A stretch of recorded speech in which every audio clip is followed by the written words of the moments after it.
Late at night, when the mist begins to cloak the surroundings, strange dreams often appear. Some dreams are fleeting, but others are warnings from an unseen world. Premonition Dream is a chilling tale of such eerie signs. Hong Lan, a young woman who left her village to start a new life in the city, thought peace and stability were within her grasp. But it was merely the beginning of unforeseen events. What message do these haunting dreams carry? Join us as we step into the mysterious world of Premonition Dream.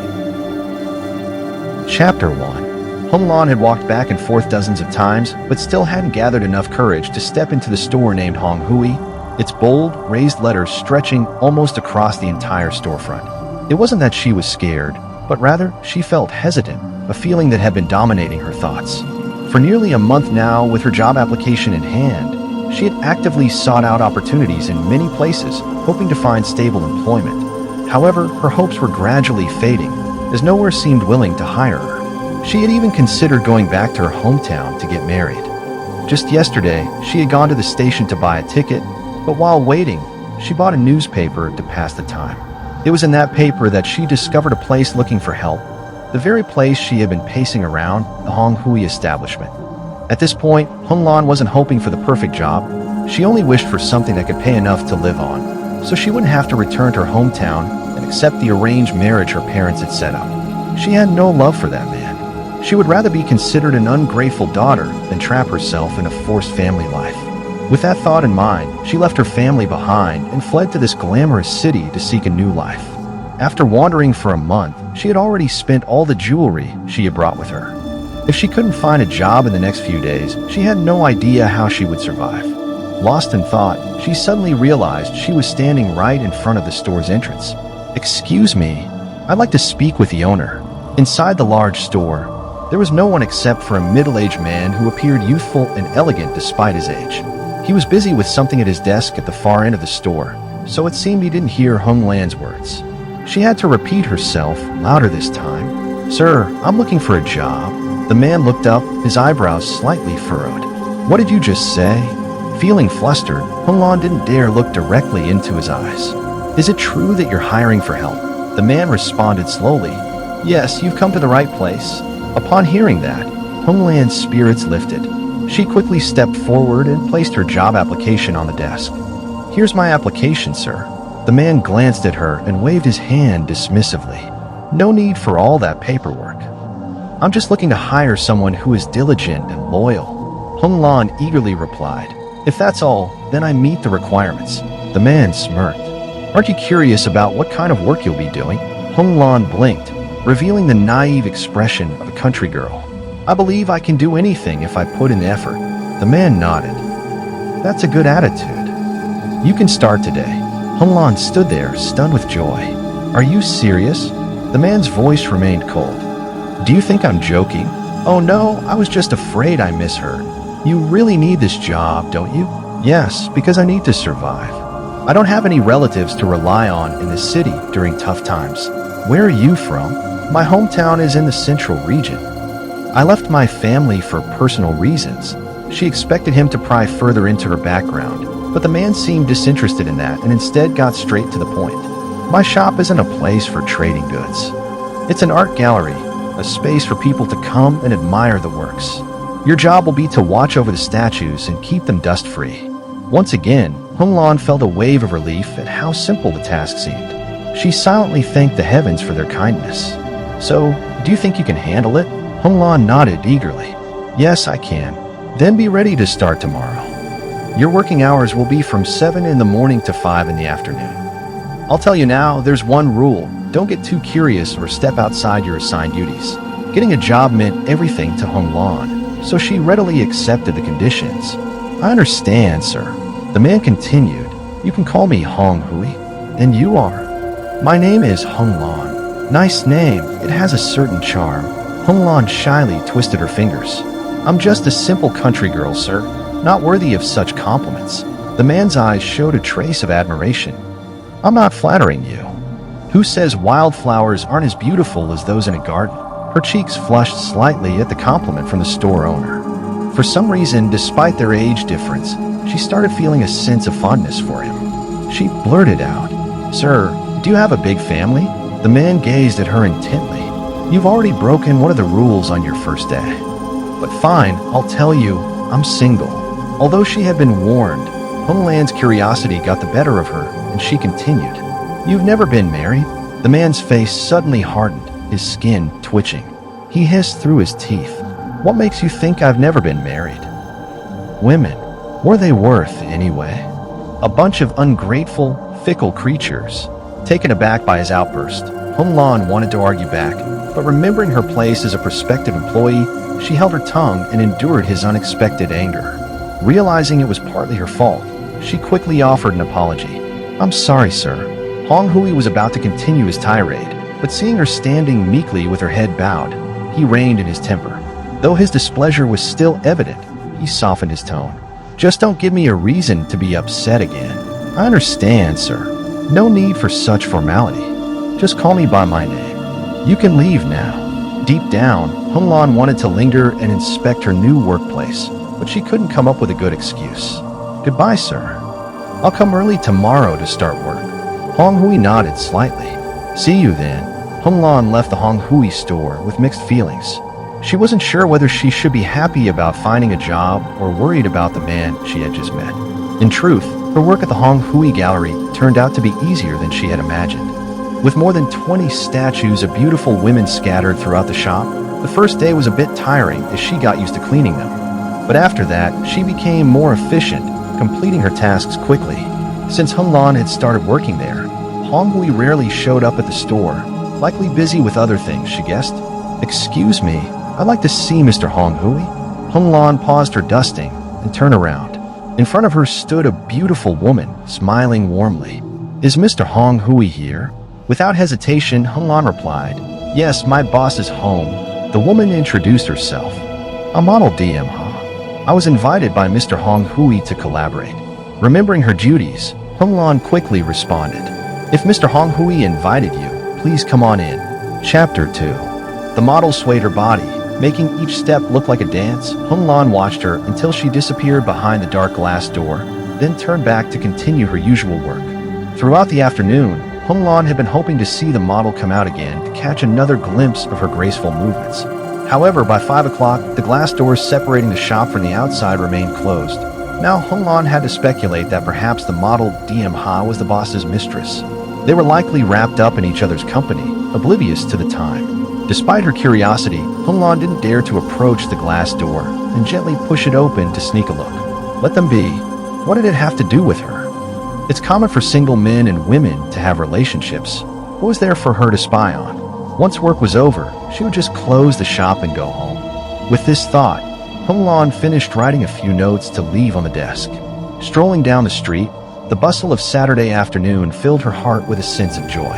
After all, she was in her late teens, so how could she escape feelings of longing and desire? The nostalgia for her hometown and family faded momentarily.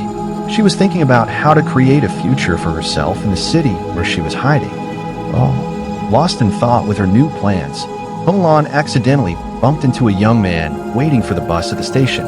Being naturally impulsive, she didn't apologize but instead retorted, What kind of person walks around carelessly? The young man glanced at her, frowning. How strange. You bumped into me and still raised your voice. Hong Lan shot back, raising her chin. So what? Who told you to block the way? The young man, not one to be bullied, quickly responded. You should speak more carefully. Not only did you bump into me without apologizing, but you also acted arrogantly. How outrageous. Hong Lan raised her voice. Who are you calling arrogant? The young man's eyes narrowed. Obviously, I'm talking about you. Not at all. That person is you. Today must be a bad day to run into a female troublemaker in the street. The young man's complaint made Hong Lan jump. She glared at him. What did you say? The young man chuckled derisively. What does it matter what I said? You're clearly a meddler. Not giving the young man a chance to turn away, Hong Lan grabbed his shirt collar, pulling him back with a fierce expression. You're not allowed to walk away. Staying in her grip, the young man looked down at her. What right do you have to stop me? City women really are fierce. Still trying to look tough, Hong Lan suddenly burst into laughter. Haha, do you really think I'm afraid of getting my teeth knocked out? Lucky for you, I'm not a city woman. The young man showed no signs of friendliness towards her. Who will believe you're a country girl? So you can see but not perceive? I'm a genuine country girl. This time, the young man burst into laughter. Haha, girls like you are hard to find in my hometown but are everywhere near bus stations or markets. Come on, show your true self. You can't play the role of a country girl. Hung Lan felt embarrassed instead of angry. Wasn't she a country girl? Did she really transform in such a short time since coming to the city? No, she was still as kind and simple as before. Reflecting on the harsh words she exchanged with the young man, Hung Lan realized how unreasonable she had been. Indeed, she had been too sharp-tongued. She had bumped into him and then spoken so boldly. This young man seemed like he came from a decent family. If she had encountered a rowdy type, she would have likely gotten a slap. Lowering herself a bit to make amends, Hung Lan quickly softened her demeanor with a warm smile. You really don't believe I'm a country girl? The young man squinted. Whether I believe it or not doesn't matter, because you and I are just two strangers entangled in this incident. Hung Lan Shalip Movet? I accidentally caused the problem. I hope you can forgive me. You're surprising me. Are you trying to play a new joke? To be honest, I'm also a country boy who just stepped into the city to find someone. Hung Lan was momentarily stunned. So you're also a real country bumpkin?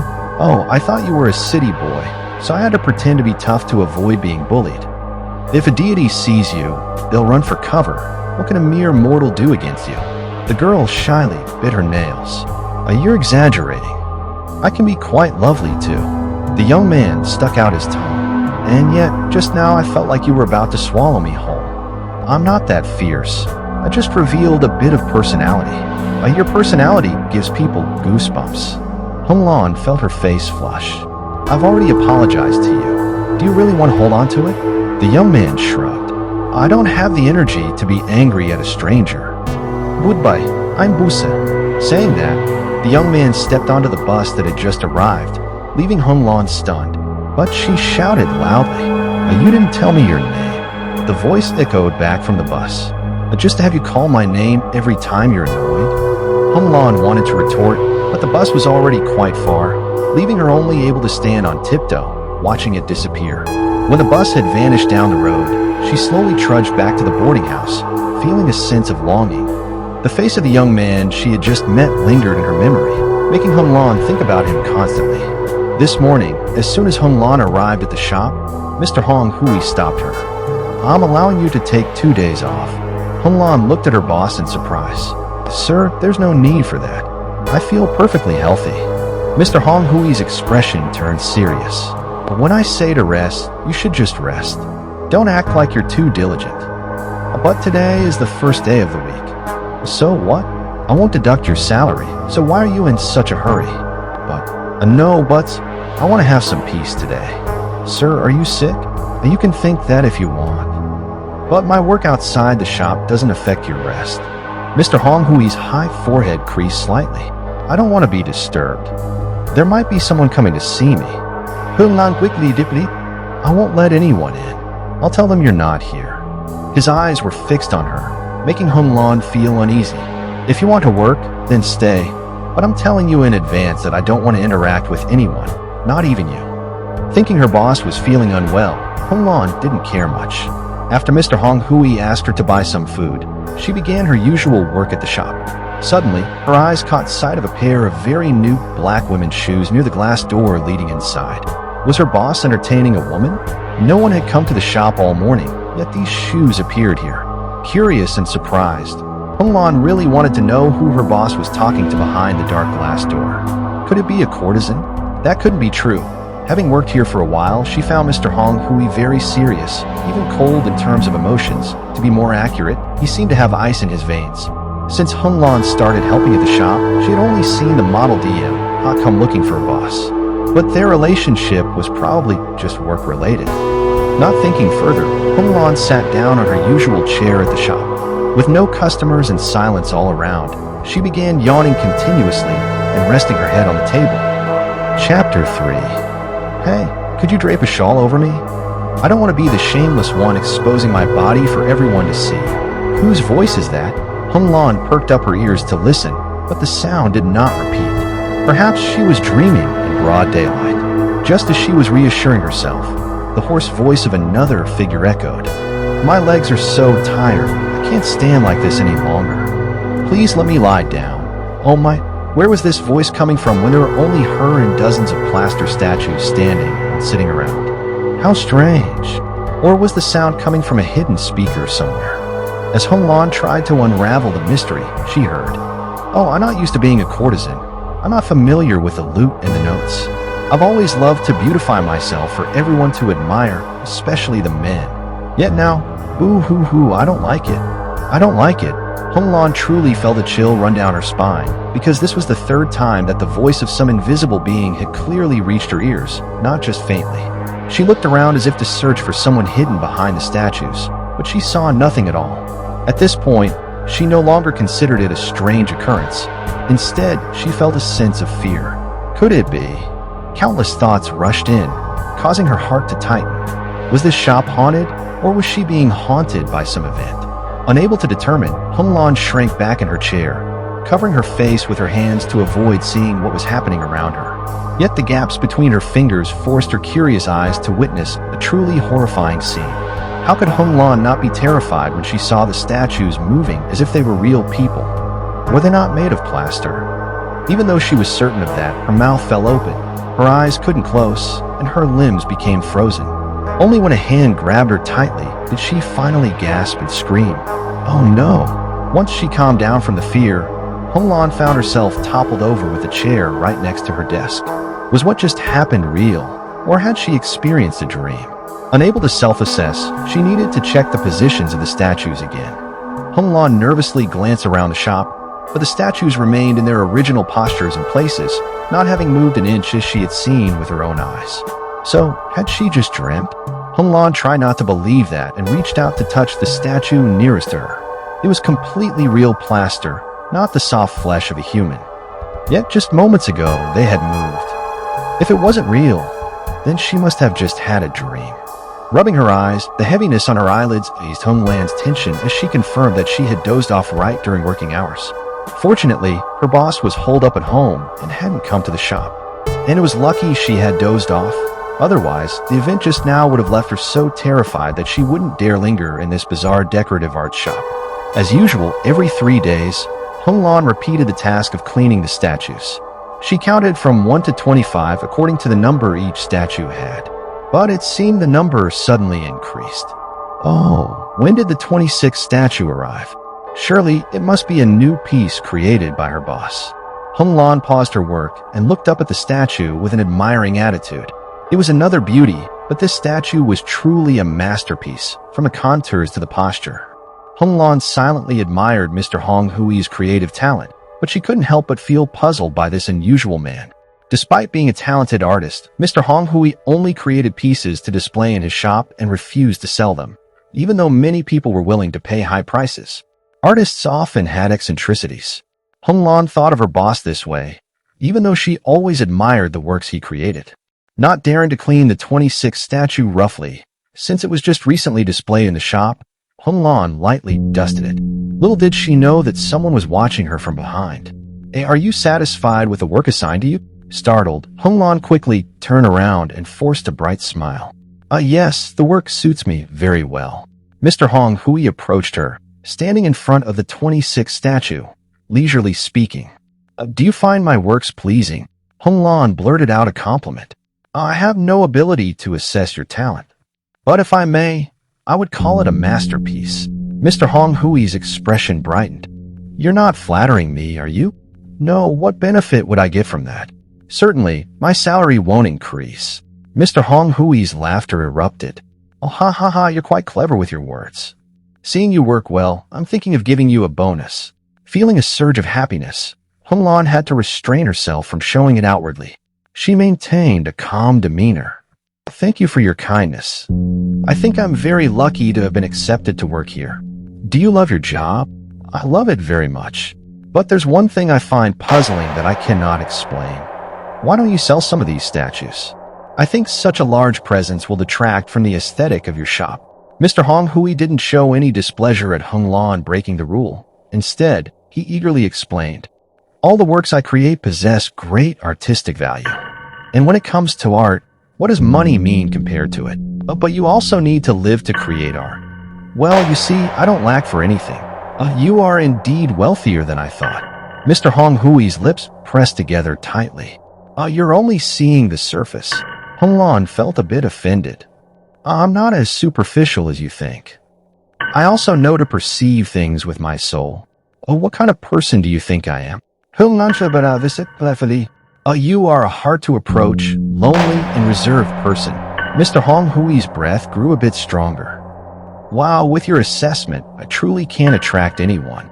Hung Lan really wanted to know about Mr. Hong Hui's personal life, but was afraid of being scolded like last time. She changed the subject by pointing at the new statue. "Oh, this piece of yours is really special. I'm sure many people would be willing to pay a high price to buy it." Mr. Hong Hui's eyes sparkled with satisfaction. "I like to see the desire of others, a desire that remains unfulfilled." What do you mean, sir?" You don't need to understand thoroughly. That's just my personal matter." Then he shifted the topic. "Next week, I have to be away for a few days. You can either take a break or come to the shop, whichever you prefer." Hung Lan hurriedly spoke, thinking about facing the statues alone. If I won't be deducted from my salary, I'd like to take a break." "Mr. Huang Huilage, you seem to care a lot about money. Please forgive me. Life is tough for me in this foreign land. I want to help you, but unfortunately, you're a woman." What's wrong with being a woman?" Hung Lan's eyes widened. Mr. Hong Hui's voice sounded bitter. Chapter 4. "They are the ones I vow to destroy." "Do you?"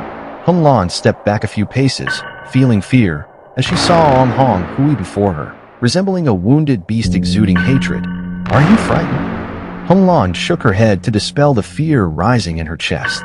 She struggled to keep her voice steady. "No, I'm not scared. It's just that you startled me." His expression softened slightly, though he still didn't look particularly friendly. He stood in front of the 26th statue, gazing at it for a long while before turning to her. "Don't touch this doll too roughly. If necessary, just let it wear a cloak for a while." Hung Lan suddenly said, "This statue isn't naked. I think you should allow the 15th doll to wear a dress or a shawl, which would be more appropriate. It wouldn't make the viewers feel embarrassed." Upon hearing this, Ong Hong Hui strongly objected. "No, that won't do. I want the 15th doll to remain just like this forever." Hung Lan replied with her thoughts.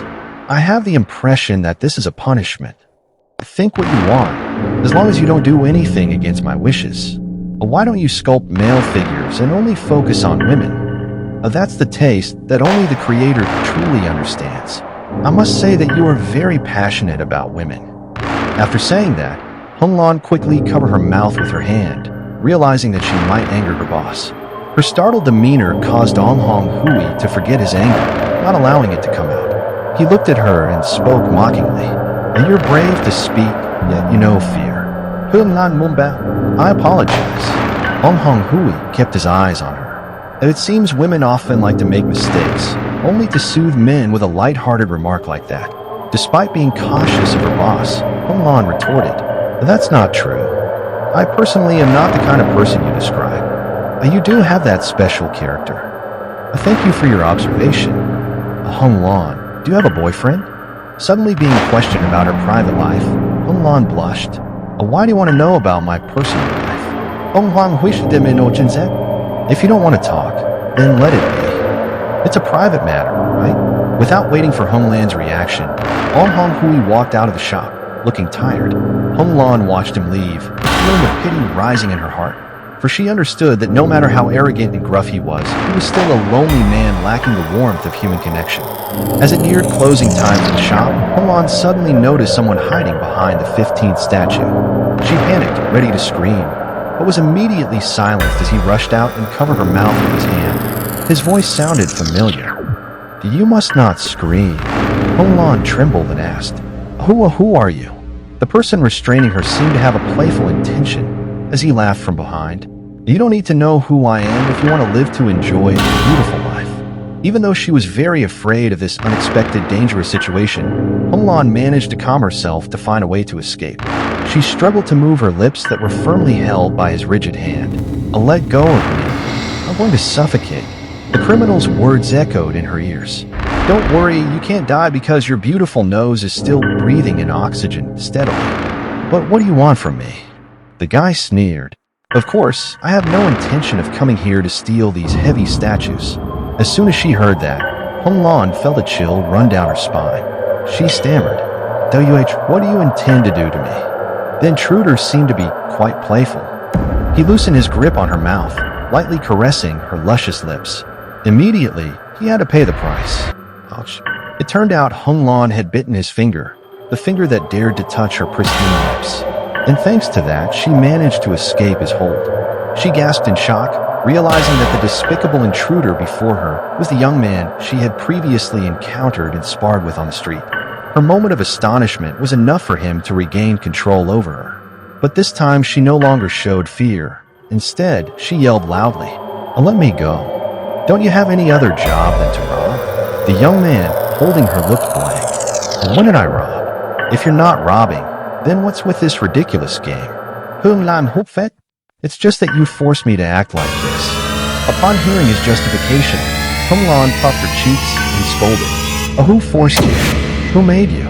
Whatever you say won't change your criminal behavior. I'm letting you know you've chosen the wrong place to rob because this is just a shop displaying crafts for people to enjoy, not a place for buying and selling. If you want to rob money, then go find a jewelry store. The young man's arms fell limp, and his face looked quite tense. I didn't have any malicious intent. It's just that you were about to shout, so I had to act like this. Having just escaped his hold, Hong Lan quickly kept a safe distance before continuing to argue. In that situation, anyone would have shouted loudly, but I didn't harm you. Who would dare to believe you? But then check your body to see if you've lost any flesh. Hung Lan Shachik Bunna. I haven't lost any flesh, but you took advantage of me. The young man pursed his lips. Well, then you take advantage of me to even things out. Who would want to? Out of respect for our previous encounter, I won't pursue this further, but you must leave here immediately. Hung Lan Pautet? The young man suddenly lowered his voice. I hope you'll show a little more kindness so I can stay here for a few hours. Hung Lan Satet? No. It's time for me to close the shop and go home. Don't pull any devilish tricks to carry out your malicious intent. These statues are very heavy. They can't move anywhere without being noticed. Now it was the young man's turn to scratch his head. Oh my God, how can I make you understand? I truly am not a thief. Hung Lan insisted on getting to the point. If you don't claim to be a thief, then there must be a good reason for breaking into my shop. It's just that you refuse to listen. If I were a real thief, I would have taken you out by now, without letting you stand there jabbering. His words made Hung Lan's heart tighten and ache, but she had to admit he was right. Trying to appear more amiable, she looked at him differently. Tell me, why were you hiding in a shop to make me misunderstand? The young man didn't answer her question directly, but pointed outside. Before I explain, could you step out to see if those terrorists are still lurking outside? Well, what's going on now? What part of the underworld do you belong to that makes you chased like this? Chapter 5. Hung Lan widened her eyes. The young man let out a heavy sigh. You keep assigning me these sinister roles. If I were really some gangster, I wouldn't need to hide here in the shop. Then just tell me, she insisted. I doubt you believe I'm being honest. Stop wasting time. I need to close the shop and leave. The young man made a proposal. Can you let me stay in the shop until tomorrow morning? I promise I won't touch anything. Hung Lan once again looked astonished. Are you joking? His hand touched hers as he replied. No, I'm serious. I really need your help to avoid a disaster. Hung Lan shivered upon hearing his words, her whole body trembling. Oh my God, what am I hearing? The young man quickly reassured her. Don't be too scared. Nothing will happen if you let me hide in the shop. Seeing her still staring at him, he explained further. Let me tell you what's going on. Earlier today, while I was working as a laborer on that road over there, I saw two thugs bullying a newspaper boy to steal his money, so I intervened. Little did I know that by helping someone, I bring trouble to myself. Not long after, those thugs came to my workplace with machetes to find me. Luckily, one of my co-workers spotted them and warned me, so I managed to escape and hide here in your shop. After hearing his story, Hung Lan looked confused, half believing, half doubting. Are you telling the truth? There's so many scams nowadays. You can't just trust so easily. The young man stomped his feet in frustration, his face showing annoyance. It's good to be cautious, but you're mixing up gold with brass, black with white. You've been making excuses for yourself long enough, she said. Having run out of words to defend himself, the young man slumped down on the floor, leaning against the 15th statue. Watch out, you might break it. Hung Lan hurriedly grabbed his shoulder and pulled him up, scolding him. Do you have any idea how much these are worth? If my boss sees this, he'll definitely throw both of us out of the shop in a fit of rage. The young man shrugged, unfazed. Then we'll go. If it weren't for this mess, I wouldn't want to stay here, even if you begged me. There's nothing attractive in this shop anyway, aside from this statue. He glanced at the 15th statue with a gaze so intense that it irritated Hung Lan. You're such a pervert, she said, her anger rising.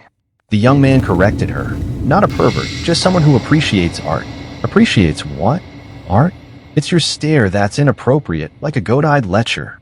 How dare you say that without shame? When have I ever acted improperly around you? He retorted, catching her off guard. Flustered, Hung Lan fumbled for a response. I said it because of the way you look. I reject that biased judgment. I'm just drawn to this statue because it captivates people. Hung Lan voiced her thoughts. Because it's nude, it makes men like you unable to resist. Women are more perceptive than men, the young man joked. Now, it was Hung Lan who felt embarrassed. She realized she had complicated the situation, and if this young man harbored any bad intentions, she wouldn't be able to protect herself. To avoid any trouble, she softened her tone. I'm not arguing with you anymore. But please understand, I'm just an employee. I can't leave the shop to you. Oh, I didn't ask for anything that big. I just need to stay here to avoid danger, and then I'll be on my way. Hung Lan glanced at the clock and fidgeted. It's already half an hour past closing time. I need to go. The young man made his request more urgent. If you believe I'm telling the truth, just lock up the shop. I'll willingly be your prisoner until morning. Growing impatient to leave and frustrated with his persistence, Hung Lan decided without further thought. She slung her bag over her shoulder and before turning to go, said, I'm locking you in and reporting this to the authorities so they can deal with you. To her surprise, the young man quickly agreed. Deal. That way, I'll be protected too. No problem. Without another word, he found a spot to lie down, ignoring Hung Lan's irritation. I'll wait here calmly until you get someone to help me. Just hurry, okay? I don't enjoy being imprisoned, and I haven't even had dinner yet. Fuming, Hung Lan stormed out, not bothering to respond. She locked the glass door, then pulled down the sturdy steel shutter outside. Even if he had some kind of magic power, the young man wouldn't be able to escape until she returned. With that thought in mind, she felt somewhat at ease as she walked away. But after just a short distance, she stopped and turned back, worrying whether the crazy guy might damage the statues inside. After a quick meal of instant noodles with a cracked egg in her small, modest room, Hung Lan lay down, one arm resting on her forehead, letting her thoughts drift to the intense homesickness she'd been feeling. It had been over 3 months since she left her family, running away from an unwanted arranged marriage. She wondered if her parents regretted their decision now. In these modern times, who still forces marriages where the bride and groom don't even see each other until the wedding night? She had protested many times, but nothing changed. With the wedding day approaching, she had no choice but to run away, knowing full well the hardships and loneliness that awaited her in this unfamiliar place. As her thoughts turned to the fiancé she had never met, she wondered what kind of man he was to be willing to marry someone he didn't know. Had she caused him any harm by fleeing? Did she break his heart? A pang of guilt pricked her as she imagined him feeling rejected. Maybe he was a wonderful person. Just as she was starting to regret her decision, Hung Lan pushed the thought away. There was no point in dwelling on it now. She'd already made her choice. Lost in thought, she suddenly remembered the young man locked inside the shop. Now all she could do was hope he wouldn't cause any trouble, or she'd lose her job.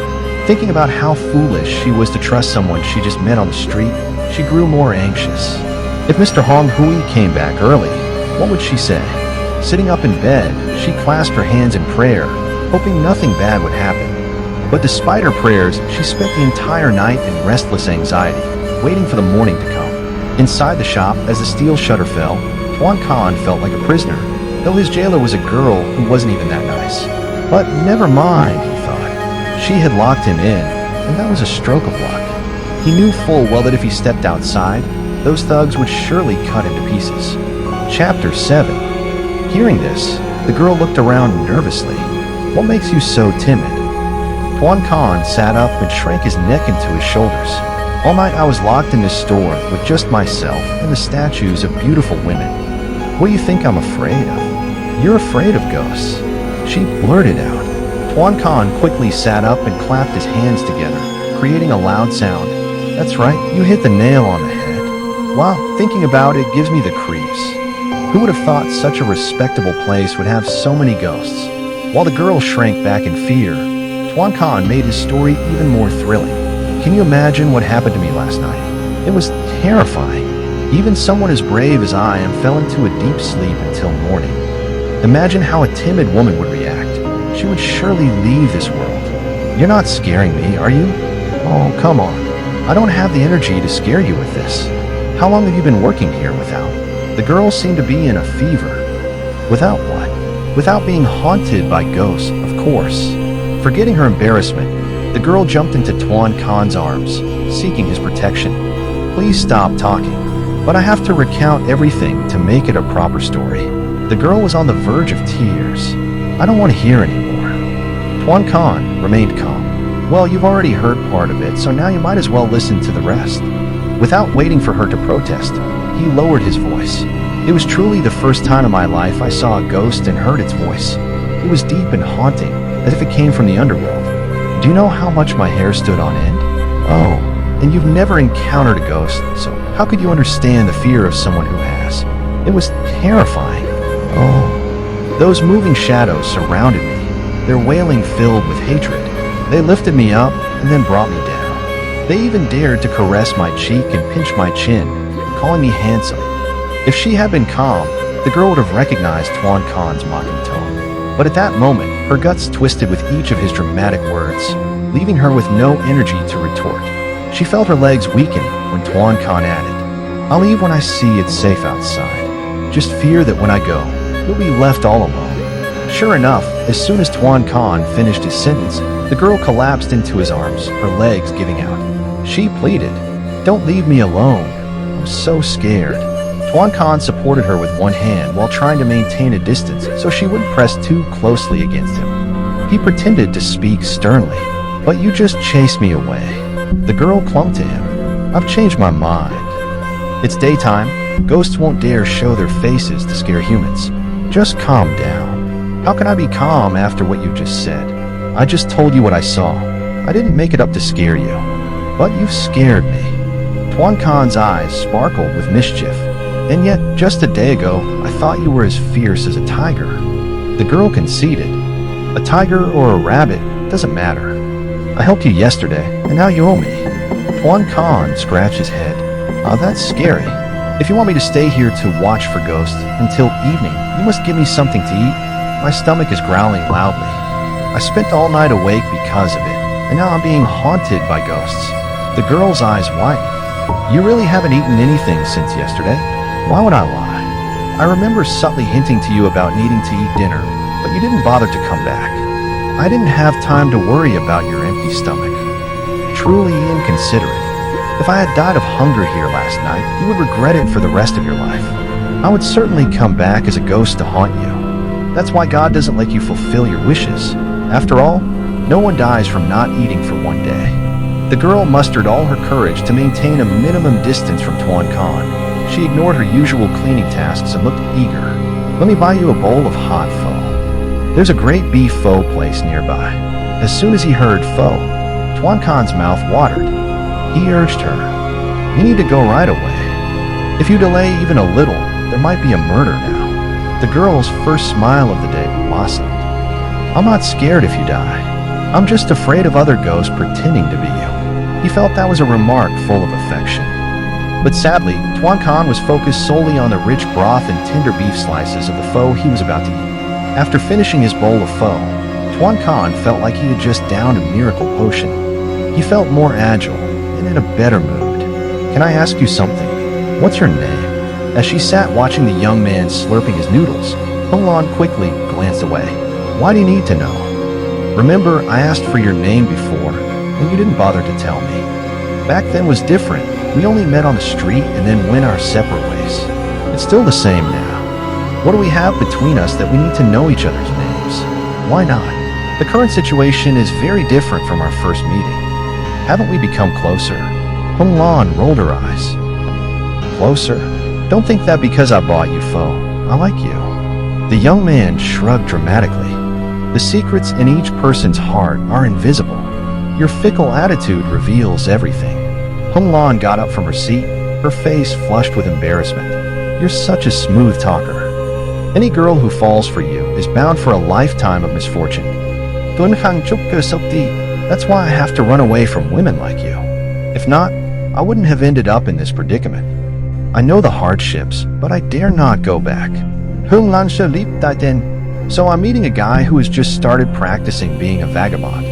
You don't understand everything about me. Don't tease me. Everything in this world happens for a reason. My name is Tuan Khan. You might want to know it for convenience. Seeing the young man introduce himself, Hung Lan softened her tone. I'm Hung Lan. Do you find my name impressive? Your name is beautiful and alluring, but I feel like I've heard it somewhere before. Hung Lan laughed brightly. There are plenty of people with names like mine. If you've heard it before, it's normal. By the way, where do you live now? Just a cheap boarding house. I can't afford a high-end hotel. Do you share it with anyone? Yes, with my shadow every night when darkness falls. You have a way with words. Tuan Khan looked up. What about you? You must be better off than I am, right? Hung Lan giggled as if she had stumbled upon something amusing.